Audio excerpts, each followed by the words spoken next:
Pemirsa, kita masih membahas bagaimana bisa transmisi lokal ini sampai terjadi. Apakah memungkinkan tanpa adanya riwayat perjalanan ke luar negeri dan kontak dengan pelaku perjalanan luar negeri? Lalu seberapa bahayanya mutasi lokal Omikron ini? Kita akan langsung bahas dengan Bapak Triyunis Miko Wahyono. Selamat siang Pak Miko, apa kabar? Salam sehat. Selamat siang, Mbak Prisil.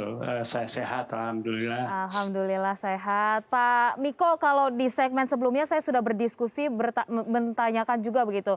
Apa yang terjadi akhirnya Omikron ini merebak, meluas di Indonesia, salah satunya awalnya imported case gitu ya, penularan dari luar negeri, perjalanan luar negeri. Tapi akhirnya ditemukan transmisi lokal dan ini dikhawatirkan oleh masyarakat. Secara epidemiolog sendiri, apa sih Pak faktor-faktor kemudian yang menyebabkan transmisi lokal ini juga terjadi akhirnya di Indonesia dan meluas begitu? Ya, jadi istilah imported cases itu tidak tepat. Mhm. Itu harus pada cara penularan oleh vektor begitu. Jadi kalau cara penularan COVID-19 adalah cara penularannya orang ke orang.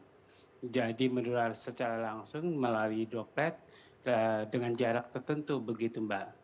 Jadi menurut saya penularan dari orang ke orang, kalau ada kasus COVID di Indonesia, mau kasus dari manapun, maka COVID itu bisa menular ke orang lain begitu. Jadi penularannya melalui orang ke orang harus dekat dengan jarak tertentu karena droplet hanya bisa menularkan melalui jarak yang kurang dari 2 meter begitu Mbak. Ini yang harus dipahami ya begitu, penularannya secara Betul. kontak erat dari orang ke orang. Kemudian Pak Miko, seperti apa sih resiko yang juga, kita harus khawatirkan begitu dengan adanya penyebaran Omikron saat ini, apalagi transmisinya sudah lokal, jangan sampai komunitas begitu ya Pak Miko? Ya, jadi sebenarnya penularan Omikron itu berasal dari 11 negara yang ada kasusnya, kasus Omikron. Kemudian orang Indonesia pergi ke sana, kemudian membawa virus Omikron itu dari penularan orang ke orang, gitu, tertular secara droplet dari negara yang ada Omikronnya. Begitu ada di Indonesia, maka kemudian virus itu akan menyebar orang ke orang lainnya. Kemudian ya menurut saya di Indonesia kasus pertama yang dilaporkan dan menurut istilah epidemiologi adalah kasus seharusnya ya kalau kasus itu adalah kasus yang negara yang ada kasus Omicron ini namanya kasus indeks. Orang Indonesia yang tertular itu namanya kasus primer. Nah, jadi yang dilaporkan kasus pertama itu bukan kasus primer, itu Mhm. bisa kasus sekunder, bisa kasus tersier, bisa kasus kuartener bahkan. Jadi menurut saya kasus pertama yang dilaporkan itu sudah ada transmisi lokal. Mmm. Artinya kalau sudah ada kasus primer yang menularkan ke orang lain dan sampai ke petugas kebersihan di Wisma Atlet begitu. Jadi menurut saya sih sudah ada transmisi lokal. Mmm. Jadi yang kedua adalah kasus ke-27 orang Medan yang ke Jakarta kemudian tertular di ke PSD begitu. Jadi itu menunjukkan bahwa orang kasus ke-27 itu merupakan penularan lokal Mhm. di entah di mana. Dia menyebutkan dia pernah ke di kafeteria atau ke BSD atau mall begitu. Dan menurut saya ya artinya orang yang kasus primernya tidak tahu dan dia menjadi kasus sekunder. Jadi Oke. menurut saya yang penting kalau ada kasus primer harusnya orang yang dari luar negeri terdeteksi dengan baik Omikron lalu diisolasi. Mhm. Dan orang yang kontak dengan kasus primer tersebut juga dikarantina harusnya. Dan karantina dan isolasi yang baik di Indonesia tidak terjadi.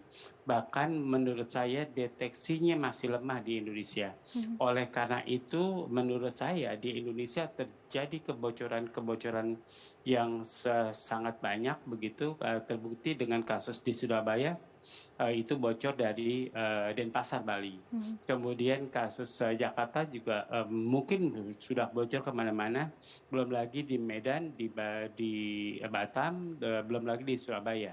Baik. Ke Bandara Surabaya saya nggak jamin kalau nggak ada kasus yang bocor dari Bandara Surabaya begitu karena 5 bandara itu yang dibuka untuk penerbangan internasional, Mbak. Oke.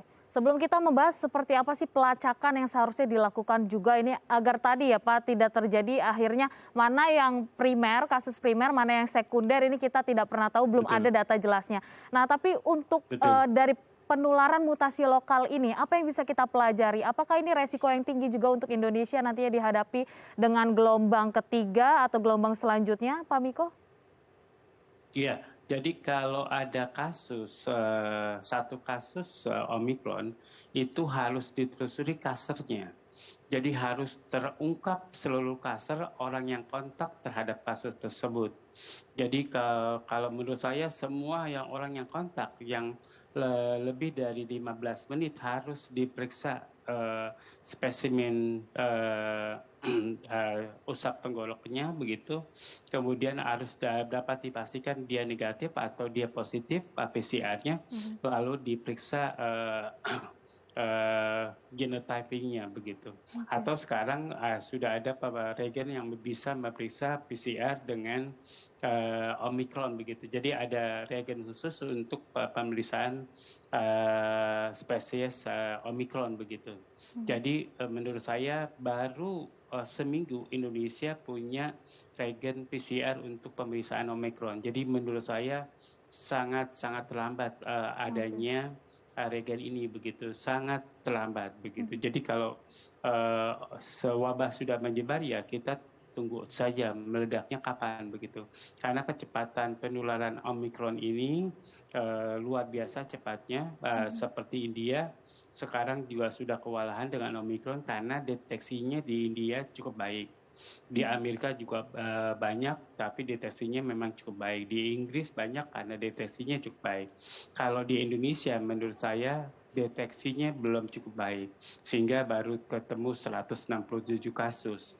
Jadi kalau deteksinya baik seperti kasus COVID sekarang ini kelihatannya menurun karena fungsi deteksinya kurang baik, Mbak. Jadi Mhm. menurut saya tingkatkan kemampuan deteksi di negara ini. Kalau negara ini mau bebas, apalagi kita mau jadi host atau eh, penyelenggara G20. Jadi menurut saya harus benar-benar deteksinya sangat baik. Jangan sampai negara-negara yang akan ikut G20 membatalkan kunjungannya ke Bali misalnya atau ke Surabaya atau Mhm. ke Solo karena mereka takut COVID-19 di Indonesia dan Baik. itu sangat menampar Mhm. muka Indonesia.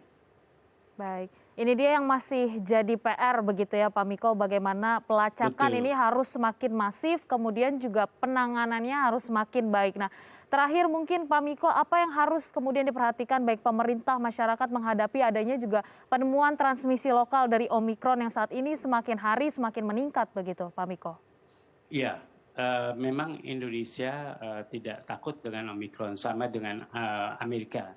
Jadi karena Omikron ini cenderung gejalanya ringan karena satu masyarakat kita sudah terinfeksi Omikron mungkin lebih dari 70% ya masyarakat kita yang sudah terinfeksi Delta maaf bukan Omikron pada bulan Juli 2021 begitu. Kemudian belum lagi vaksinasi negara kita setelah mencapai 50% kurang, tapi tidak merata di setiap provinsi atau kabupaten. Nah, maka dari itu vaksinasi perlu diratakan di semua kabupaten atau provinsi harusnya mencapai 70% Mhm. sampai tahun 2022 ini begitu atau paling minimal Februari 2022 sampai 70%. Kalaupun tidak, ya ancaman Omikron akan tinggi. Bahkan di Amerika sudah lebih dari 70%, di Inggris sudah 80% yang 2 dosis, tetap Omikron meningkat. Bahkan menurut saya mewabah lagi di Inggris dan di Amerika. Jadi menurut saya jangan disepelekan walaupun gejalanya ringan pada saat orang Indonesia sudah terinfeksi, kemudian sudah divaksin Dan harapan saya itu vaksinnya sudah merata. Kalau belum merata, ini ancaman bagi daerah-daerah atau kabupaten atau kota yang atau provinsi yang belum cakupannya 50%, maka kasus berat Omikron akan ditemukan di sana. Kemudian masyarakat menurut saya jangan panik. Omikron kalau Anda sudah divaksinasi, gejalanya akan ringan. Kalau Anda tidak tua, gejalanya akan ringan. Kalau Anda tidak punya comorbid, gejalanya akan ringan. Baik. Jadi menurut saya hati-hatilah pada orang tua yang belum, apalagi belum divaksin, ada orang tua apalagi yang punya comorbid dan yang punya comorbid. Jadi menurut saya periksalah diri Anda apakah Anda punya comorbid atau tidak. Kemudian siapkan dengan segala kemungkinan yang terburuk di Indonesia. Dan juga pelayanannya harus disiapkan di Indonesia. Begitu, Mbak. Baik, utamanya adalah perlindungan dan juga upaya pencegahan ya Pak Miko. Baik, terima kasih Pak Miko Betul. telah hadir bersama kami di Halo Indonesia. Selamat kembali beraktivitas dan sehat selalu Pak Miko.